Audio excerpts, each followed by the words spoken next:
평생 동안 많은 사람을 만납니다. 태어나 보니까 우리 옆에는 부모님이 계시고 또한 형제들도 있습니다. 그 외에 얼마나 많은 사람들을 만나는지 모릅니다. 그런데 그 만남은 어떨 때 평생 가는 만남이 있고요. 어떤 경우에는 한 번 만남으로 끝나는 그런 경우도 있습니다. 우리가 잘 알고 있는 폴 게이트, 이 사람은 미국의 비누와 치약 회사의 창업자입니다.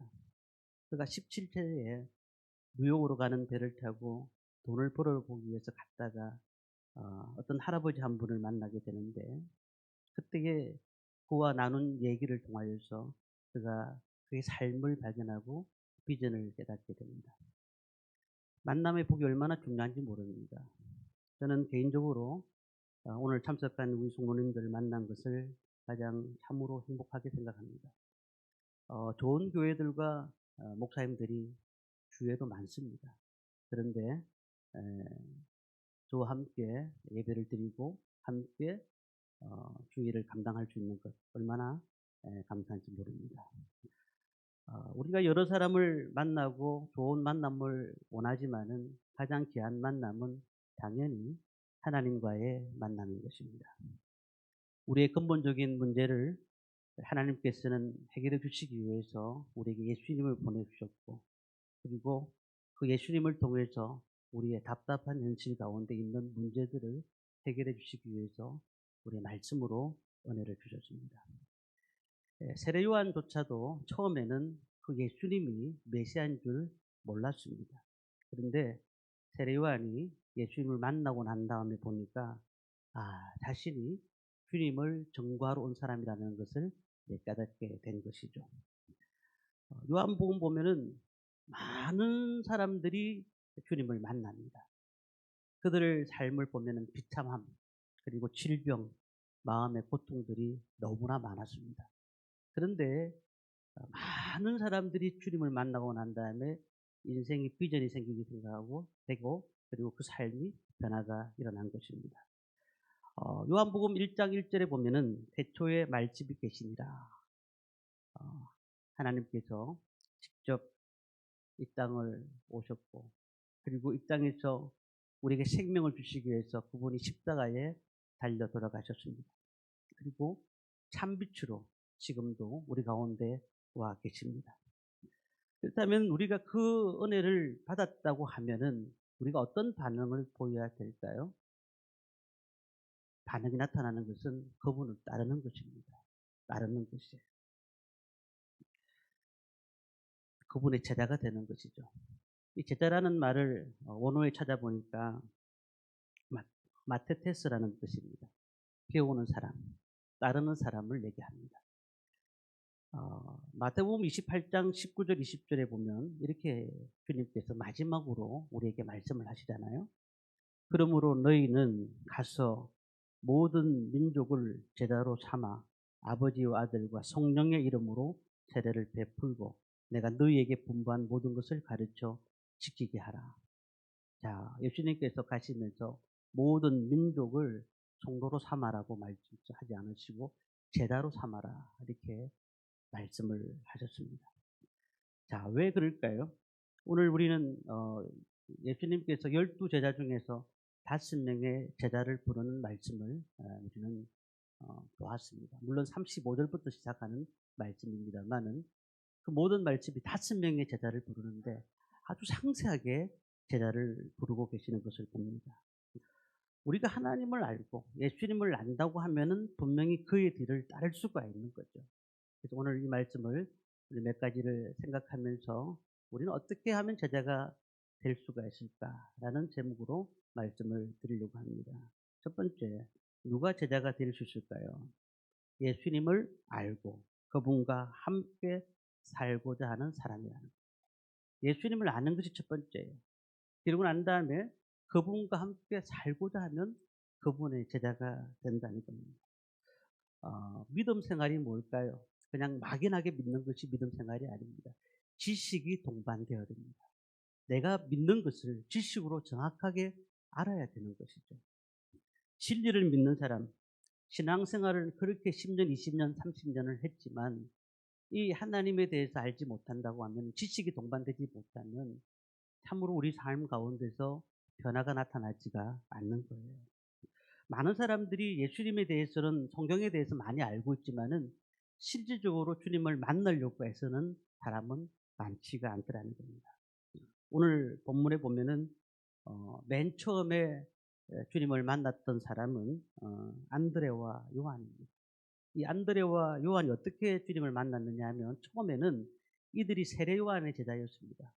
그런데 세례 요한이 예수님을 설명하면서 메시아가 왔다고, 그리고 그들에게 차근차근 설명하면서 이들이 요한을 따르다가 예수님을 따르는 제자가 되었던 것을 보게 됩니다.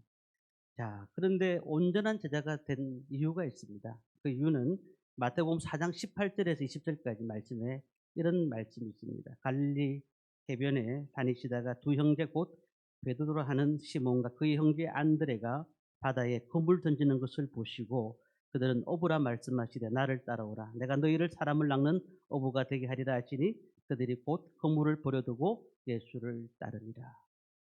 베드로와 안드레가 갑자기 예수님이 지나가시면서 야, 너 나 따라와 라고 한다고 그들이 따라간 것이 아니었어요. 이들을 가만히 살펴보니까 이 세례요한이 그들을 데리고 가르칠 때에 예수님에 대한 소개를 엄청나게 많이 했던 것을 보게 됩니다. 어, 우리 삶을 하나님 앞에 전적으로 드린다는 건 그렇게 쉬운 것이 아니에요. 한 사람이 복음을 듣고 교회를 왔습니다. 한번 가봐야지 하고 왔습니다. 그리고는 그 사람이 계속해서 말씀을 듣긴 하지만 그 사람이 잘하지 않을 가능성이 높습니다. 왜냐하면 예배를 통해서 그들이 하나님 앞에 온전히 설 수도 있지만, 그러나 한 주간 들었던 말씀을 가지고는 그 삶이 변화가 일어나기가 참으로 힘듭니다. 그래서 우리가 되면은 양육이라는 프로그램을 가집니다. 또 각 소그룹별로 함께 소그룹을 하면서 말씀을 함께 나누기도 합니다. 그러면서 점차적으로 예수님의 제자가 되어가는 과정이 되는 것입니다. 제자 훈련도 그런 훈련과 동일하다고 보시면 되겠습니다. 자, 예수님을 만났고 따라갔지만 그들은 예수님을 따라간 것까지만 했지만 실질적으로 만남이 없었던 것이죠. 그런데 어느 날 배에 있는 그들을 주님이 부르셨습니다. 그날부터 어떤 삶이 변했을까요? 자기의 생애를 다 버리고 주님을 따라갔다라고 성경은 말하고 있다는 겁니다. 많은 얘기들을 나눴습니다. 세례 요한이 그 하나님에 대한 말씀을 하면서 앞으로 메시아가 올 것이며, 오늘 35절 말씀에도 보면 보라 세상 죄를 지고 가는 하나님의 어린 양이로다 라고 그가 그렇게 세례 요한이 많은 제자들에게 얘기를 했더니 그 메시아를 보고 난 다음에 내가 그를 따르겠다고 말을 하고 있는 겁니다. 자, 그런데 안드레와 요한이 예수님을 따르겠다고 했는데 주님께서 뭐라고 말씀하십니까? 우리 38절, 39절 말씀을 우리 함께 읽도록 하겠습니다. 같이 읽습니다. 예수께서 돌이켜 그 따르는 것을 보시고 물어 이르시되 무엇을 구하느냐 이르되 랍비여 어디 계시오나이까 하니, 랍비는 번역하면 선생이라. 예수께서 이르시되 와서 보라. 그러므로 그들이 가서 계신 데를 보고 그날 함께 가니 때가 10시쯤 되었더라. 자, 예수님께서 그들에게 뭐라고 말씀하십니까? 너가 왜 따르려고 하느냐? 너가 왜 나를 따라오려고 하느냐? 진정한 동기가 무엇이냐? 우리한테 묻는 겁니다. 너가 왜 예수 믿으려고 하느냐? 너가 정말 올바른 마음으로 제자가 되려고 하는 마음이냐? 아니면 필요해서 나를 따라오려고 하느냐라고 묻는 것입니다. 우리가 주님을 뒤따라간다고 하고 하나님을 믿는다고 하면은 이런 질문은 누구도 예외 없이 다 받는 질문입니다. 너가 왜 교회를 다니느냐? 왜 하나님을 믿느냐? 왜 그분을 신뢰하느냐? 라고 분명히 물을 것입니다. 왜 우리가 신앙생활을 합니까? 우리가 왜 신앙생활을 하고 이 시간에 주님 앞에 나와서 예배를 드립니까? 좀 자면 좋겠는데, 쉬면 좋겠는데. 왜 이 시간에 꼭 나와서 예배를 드려야 되는 겁니까? 우리가 주님을 만나기 위해서, 하나님을 알기 위해서 이 자리에 온 것 아니겠습니까? 자, 오늘 말씀에 보시면은 이 두 사람이 원하는 것이 무엇인가라고 예수님이 말씀을 하십니다. 그런데 그들이 어떤 것을 원하는가를 물어보신 거잖아요. 너가 성공적인 것을 원하는, 다시 말하면은 정치적인 것, 경제적인 것 때문에 나를 따르려고 하느냐. 세상에 돈 많이 버는 법을 배우기 위해서 이렇게 교회를 오는 것이냐. 그런데 이들이 하는 말이 무슨 말일까요? 말씀 보니까 랍비여 어디에 계시오니까. 랍비여 어디에 계시오니까. 이 말이 무슨 말일까요? 나는 당신과 함께 머물겠습니다. 말씀을 듣겠습니다. 그 길이 어렵더라도 당신만을 따라가겠습니다. 오른쪽 가면 오른쪽 가고 왼쪽 가면 왼쪽 가겠습니다라는 말이잖아요. 랍비라는 것은 하나님 말씀을 가르치는 선생을 얘기하는 건데요. 이 두 제자는 세례 요한을 통해서 들었던 말씀을 들었고, 그리고 직접 예수님을 보고 난 다음에 그 예수님의 말씀을 듣고 난 다음에 내가 주님을 따르겠습니다라고 고백을 했다는 겁니다. 자, 우리가 예수님의 제자가 되기 위한 조건이 뭐라고요? 예수님을 알아야 되고, 그리고 예수님을 알고 싶어야 됩니다. 그런 뜨거운 욕망들이 나타나야 되는 거죠. 예수님이 태초부터 계셨던 말씀, 천지를 지으셨고, 그리고 성육신에서 참빛으로 오셨던 그 주님, 그분이 우리 가운데 오셨다면 우리는 어떤 반응을 보여야 됩니까? 우리가 만약에 주님이 그 시대에 우리가 이 시대에 주님이 오셨다고 하면은 이렇게 말을 할 겁니다. 평생 주님을 따르겠습니다. 주님과 함께 살겠습니다. 이것이 우리에게 소원이 되어야 될 줄 믿습니다. 이 두 사람이 자기의 결단을 밝히자 주님께서 39절에 뭐라고 하죠? 예수께서 이르시되 와서 보라. 그러므로 그들이 가서 계신들을 보고 그날 함께 거하니 때가 10시쯤 되었더라. 와서 보라. 이게 무슨 말입니까? 말로 설명할 일이 아니다. 내가 직접 나와 함께 동거하고 함께 같이 얘기 나누고 나의 행한 일을 보라고 말씀하고 있습니다.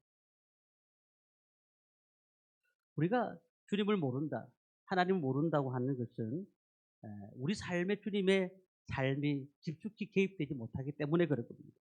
주의 예수님에 대해서 언론하는 연구하는 사람이 너무너무 많습니다. 예수님에 대해서 지식을 가진 사람도 너무 많습니다. 몇십 년 동안 신앙생활을 했지만 그 풍부한 지식이 몸에 익어서 성경 어디에 이 말씀이 나온다는까지도 잘 아는 사람들도 많습니다. 지나가다가 전도해 보십시오. 어떤 분들은 우리 성도들보다 더 성경 지식이 뛰어납니다. 그리고 교회 생활이 무엇인지도 너무나 잘 알고 있습니다. 근데 왜 교회 안 나옵니까? 물어보면 어떻게 해요? 진리를 발견하지 못한 거예요. 그 마음들은 이해가 가요. 상처가 있었고 힘든 일이 있었고 아픔이 있었고 어려움들이 있었고, 그런데 예수님을 따른다는 것은 뭐라고 말씀하셨습니까? 자기 십자가를 지고 나를 따르라 이렇게 말씀하셨어요. 나의 십자가가 무엇인지, 우리가 그것이 가정인지 아니면 가족인지 아니면 우리의 건강인지 우리의 삶인지 우리의 환경인지 알지는 못하지만 주님은 자기의 십자가를 치고 나를 따르라 라고 말씀하십니다. 많은 사람들은 십자가를 치고 따라가면서 벗어버립니다. 힘드니까요. 주님이 따라가는 길이 그렇게 어려우면 저는 가지 못하겠습니다. 내가 예수를 믿는 것은 주님이 그 교훈과 가르침에 너무 은혜스러워서 예수를 믿는 것인데, 그런데 막상 주님을 믿으려고 보니까 따라가는 것은 너무너무 힘듭니다. 그것은 목회자나 따라가는 것이지 저는 따라갈 수가 없습니다. 라고 말하는 사람들이 많다는 겁니다. 우리가 하나님과 예수님과 함께 머물러 본 적이 얼마나 됩니까? 내가 정말 내 계획을 세우더라도 이것이 하나님이 기뻐하시는 계획인가를 생각하면서 그 계획을 세우셨습니다. 고난의 골짜기에도 주님이 나의 손을 붙잡아 주신 적이 얼마나 됩니까? 죄에 대한 책망을 주님이 하셨는데도 내가 눈물 흘리며 회개하지 않고 뭐 그럴 수도 있지 라고 넘어간 것도 얼마나 많습니까? 예수님을 경험하지 못하게 되면 아무 느낌이 없습니다. 세상에 사는 것들이 그냥 그것이 나의 삶 같이 보입니다. 주님이 나에게 십자가를 지라는 삶으로 보이지 않는 거예요. 우리는 어 몸에 변화가 일어날 때가 있습니다. 오늘도 물이 먹고 싶으면 물이 먹어야 돼. 갈증이 느끼면 물이 먹어야 돼. 그거는 살아있는 척입니다. 아프면 어딘가 아파야 됩니다. 그렇지 않습니까? 그러면 그 아픈 데를 치료를 받아야 되는 겁니다. 영도 마찬가지입니다. 사모함이 있는 겁니다. 우리가 뭔가 갈급한 마음, 주님을 알고 싶어하는 갈급한 마음이 있으면은 그 주님을 향해서 달려가는 거예요. 갈급함이 없으면 갈 수가 없는 겁니다. 오늘 주님이 뭐라고 하십니까? 너희가 무엇을 원하느냐? 왜 나를 따라오려고 하느냐? 왜 나를 따라오려고 하느냐? 너희 안에 영적 사모함이 있느냐? 물어보시는 거예요. 예수를 믿는 것은 쉽습니다. 아무나 되어오는 겁니다. 그러나 예수님을 따르는 것은 어렵습니다. 예수님을 믿는 것은 다 할 수 있습니다. 그러나 예수님을 따라가는 것은 어려운 것입니다. 어떻게 그분의 제자가 될 수가 있을까요? 아니, 12제자만이 제자입니까?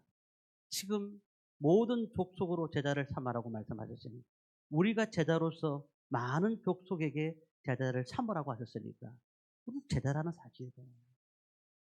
예수님 따르는 것 참으로 어렵습니다.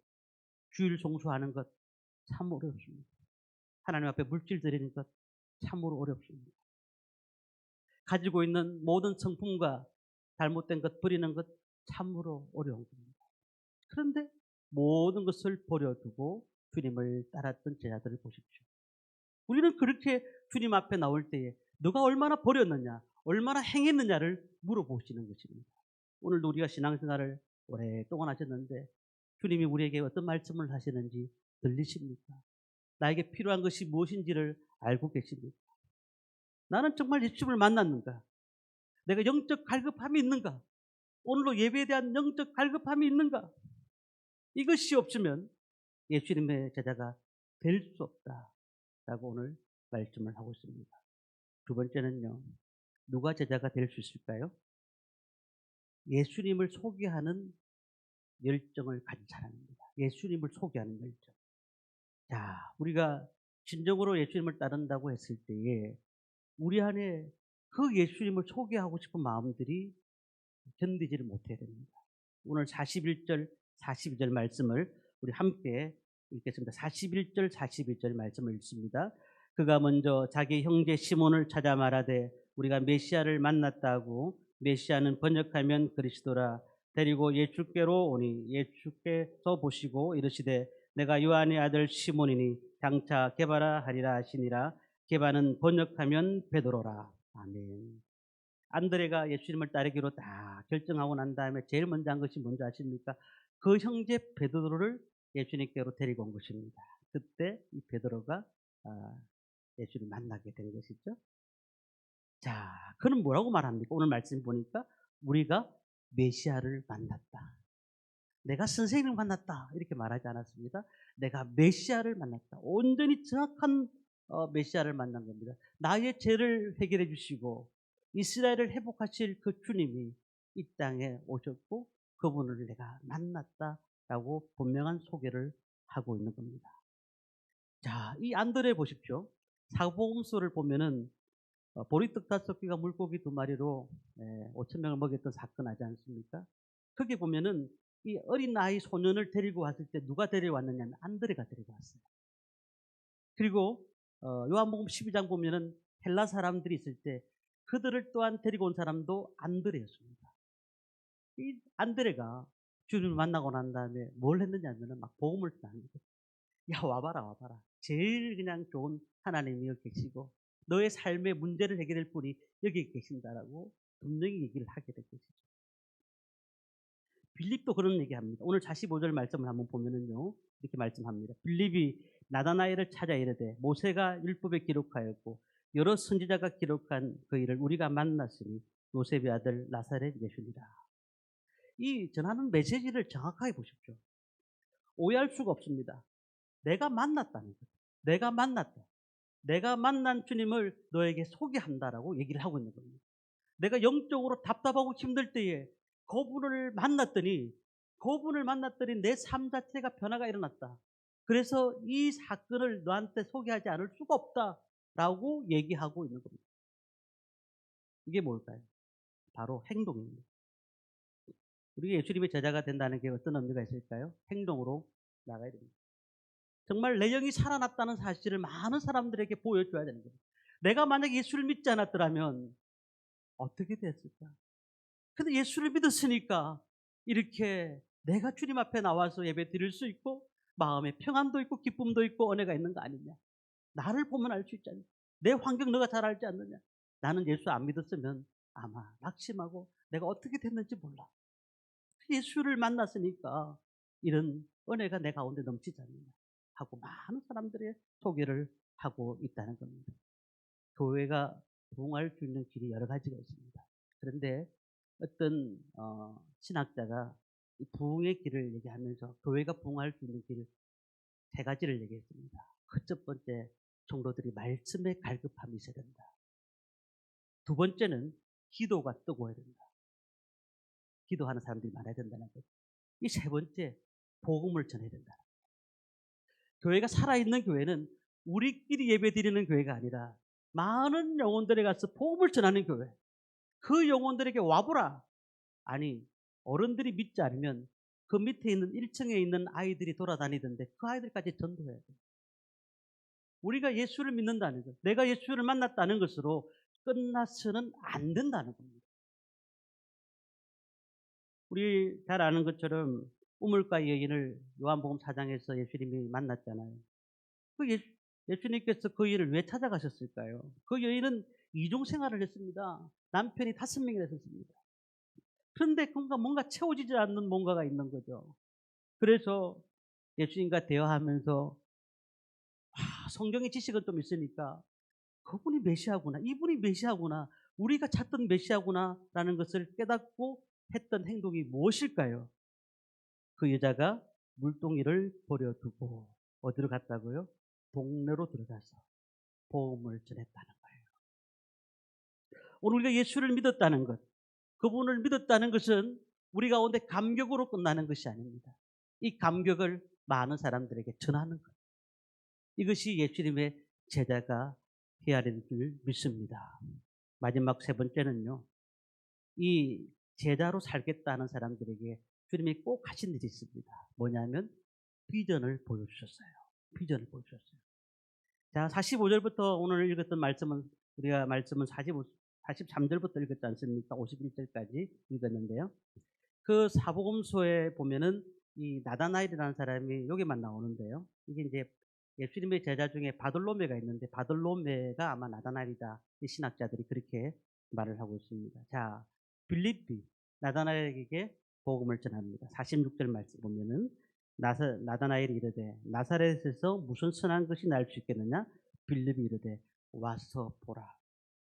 자, 나사렛이 어떤 동네였냐? 아주 천한 동네.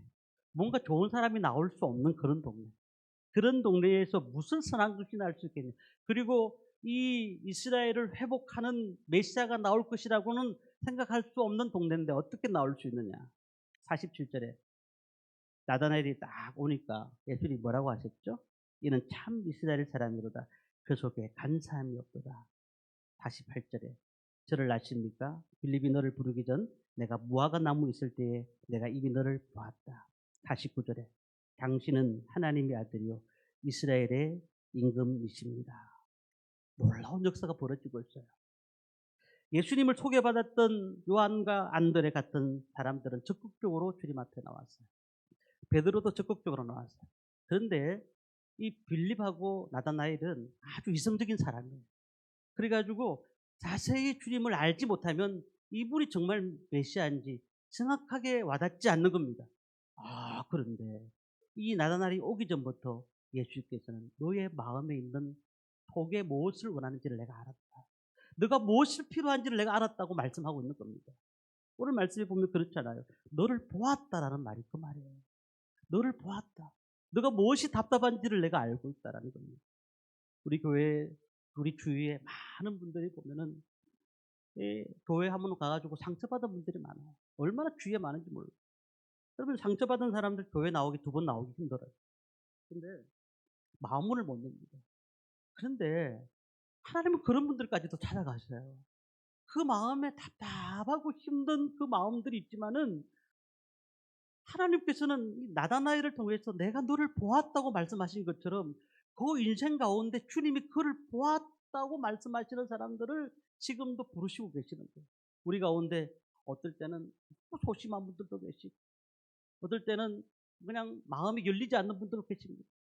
그렇지만 주님께서 그 마음을 위로하시고 은혜를 주시니까 놀라운 역사가 나타난다는 사실입니다. 그러면서 뭐가 달라지죠? 그의 삶의 비전이 달라지는 거예요. 꿈이 달라지는 거예요. 생각이 달라지는 거죠. 어떤 기질의 소유자라도 주님이 만져주시면 될 줄 믿습니다. 48절에 보면은 빌립이 너를 부르기 전에 내가 무화과 나무 있을 때에 내가 이미 너를 보았다. 자, 그때에 너는 참 이스라엘 사람이로다. 마음이 간사함이 없도다. 말씀을 하고 있지 않습니까? 우리 50절, 51절 마지막으로 읽고 마무리하겠습니다. 50절, 51절 읽겠습니다.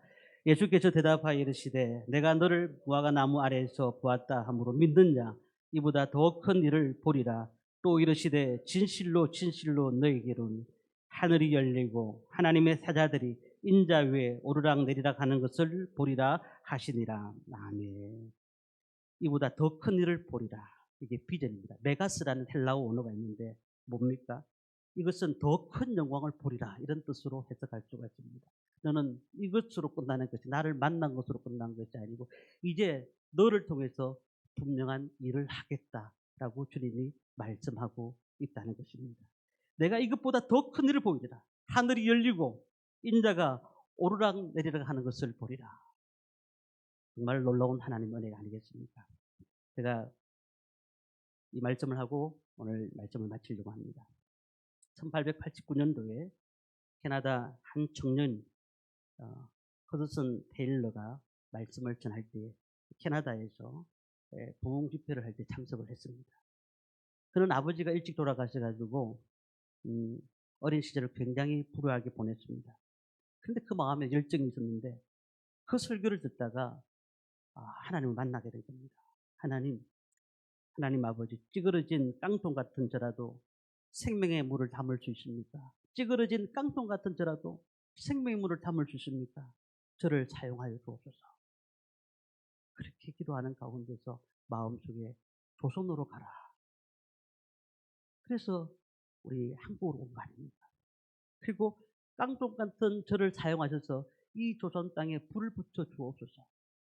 그래서 이 땅에서 복음을 전하는데 나중에 알게 된 건데 이 사람이 무덤도 없고 결혼도 안 하고 아무것도 없이 젊은 나이에 순교했다는 말이에요. 우리는 가만히 보십시오.